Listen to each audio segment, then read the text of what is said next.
Imagine this for a second. You say goodbye to someone at an airport. Maybe your brother, your mother, your best friend. You hug them one last time, they smile at you, walk through security, disappear into the crowd, and you fully expect them to land safely a few hours later. But then suddenly, their plane disappears. No crash signal, no emergency call, no confirmed wreckage. Just gone. And even after all these years, nobody truly knows what happened inside that aircraft. Friends, on the 8th of March 2014, one ordinary overnight flight turned into the biggest aviation mystery in human history. Malaysia Airlines Flight MH370, a Boeing 777, flying from Kuala Lumpur to Beijing. 239 people on board. Families, students, businessmen, flight attendants, pilots, normal people with normal lives. But somewhere above the darkness of the ocean, this aircraft vanished from the modern world. And the deeper investigators looked into this case, the darker the mystery became. Hello, friends. Today we're going deep inside the terrifying mystery of MH370.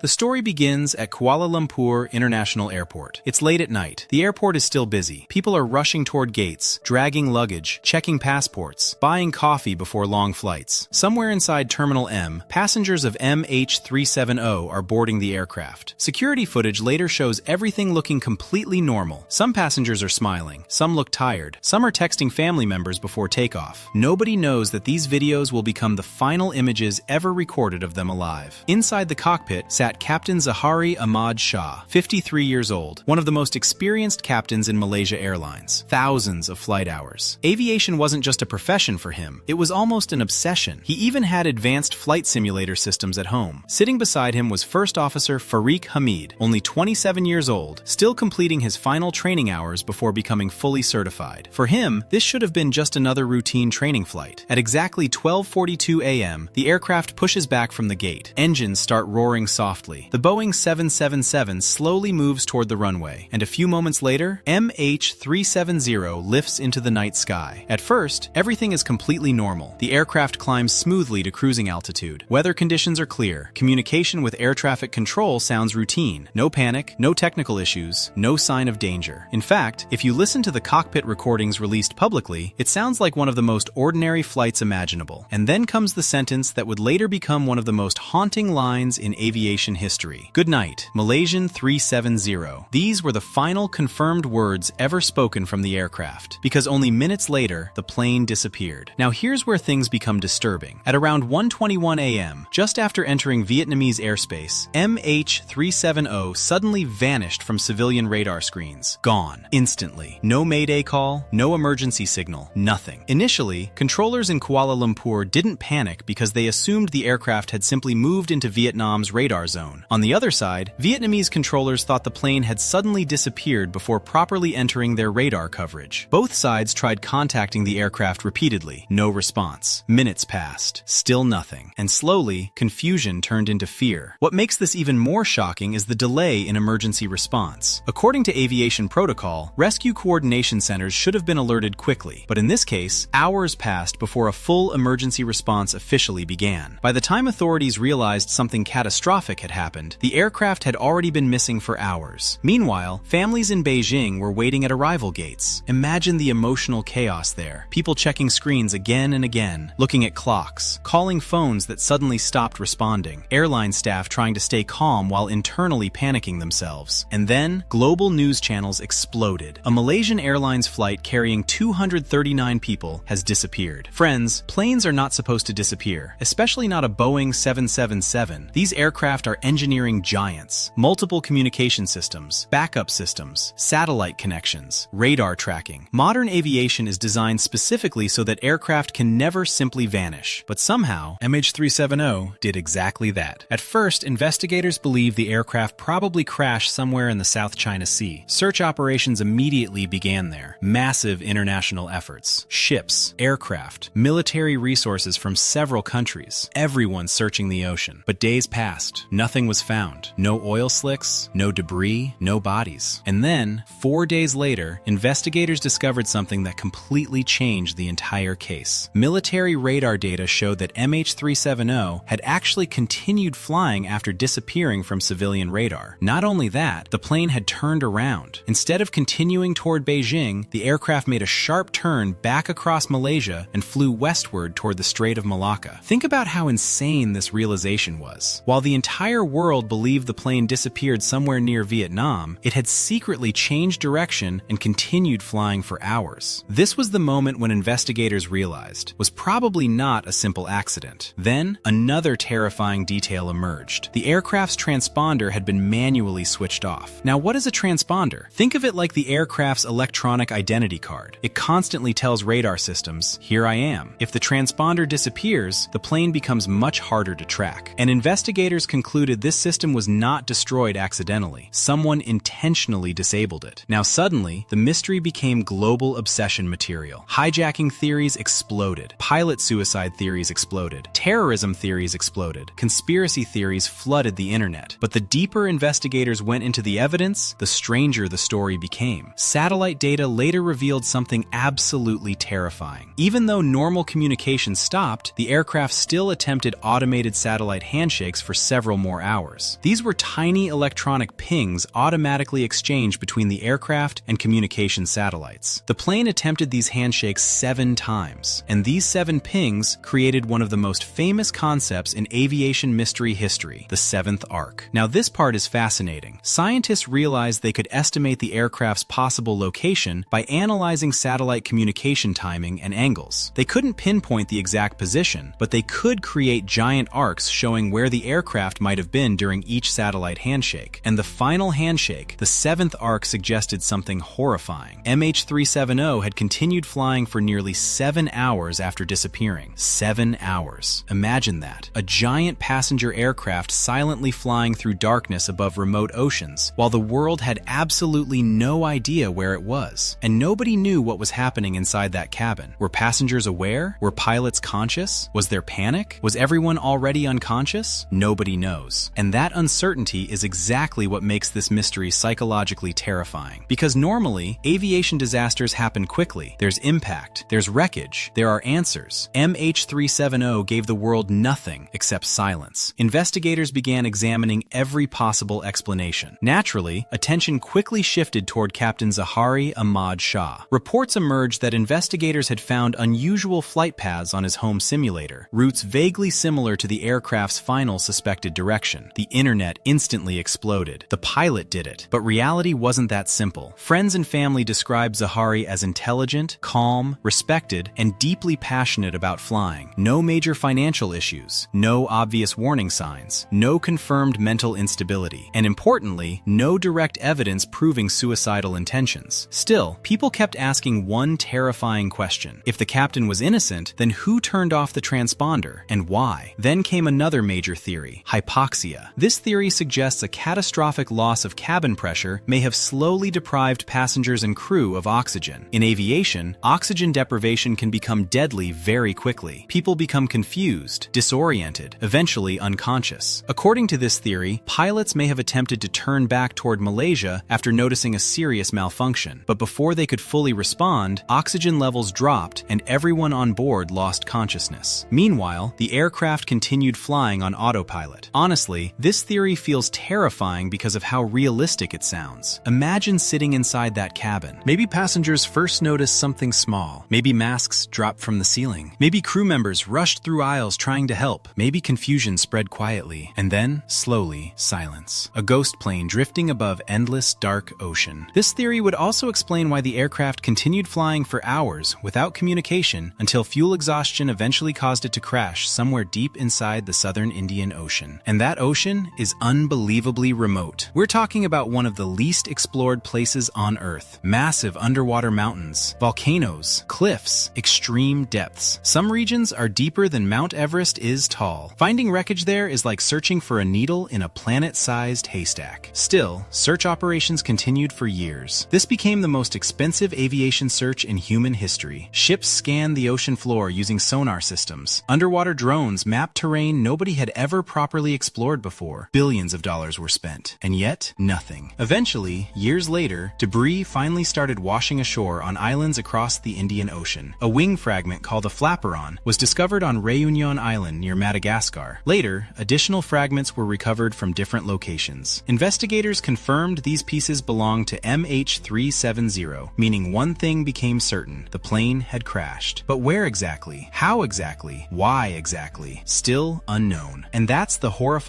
beauty of this mystery. In today's world, humanity can live stream from space, track smartphones across continents, and map entire cities using satellites. Yet somehow, a Boeing 777 carrying 239 people vanished almost without explanation. Over the years, countless theories appeared online. Some claimed the aircraft was hijacked and secretly landed somewhere. Others blamed military shootdowns. Some people even invented alien abduction theories or Bermuda Triangle-style explanations. Most of these theories obviously have no evidence behind them. But one reason conspiracy theories became so powerful is because official answers never fully satisfied people. Human beings hate uncertainty. Our brains desperately try to create complete stories when reality gives us incomplete information, and MH370 remains painfully incomplete. Then, years later, a retired aerospace engineer named Richard Godfrey introduced another possible breakthrough. Using advanced radio wave reflection analysis, satellite data, and aircraft movement calculations, he claimed he had identified the most likely crash location near the famous 7th Arc. According to his calculations, the aircraft may lie about 4 kilometers underwater, near rugged underwater terrain. Some experts criticized his methods. Others believed his theory deserved serious investigation. Drift analysis of recovered debris also seemed to match possible ocean currents from that area. And even today, search companies continue discussing new missions. Because, maybe, somewhere beneath the darkness of the Indian Ocean, the final answers still exist. Maybe one day, wreckage will finally reveal what happened inside that aircraft during its final moments. But until then, MH370 remains one of the greatest unsolved mysteries in modern history. And honestly, maybe the most heartbreaking part of this entire story is not just the disappearance itself, but imagining the people on board. People who boarded a routine overnight flight, believing they would land safely the next morning. People who had absolutely no idea that the entire world would spend the next decade asking one terrifying question: what really happened to MH370?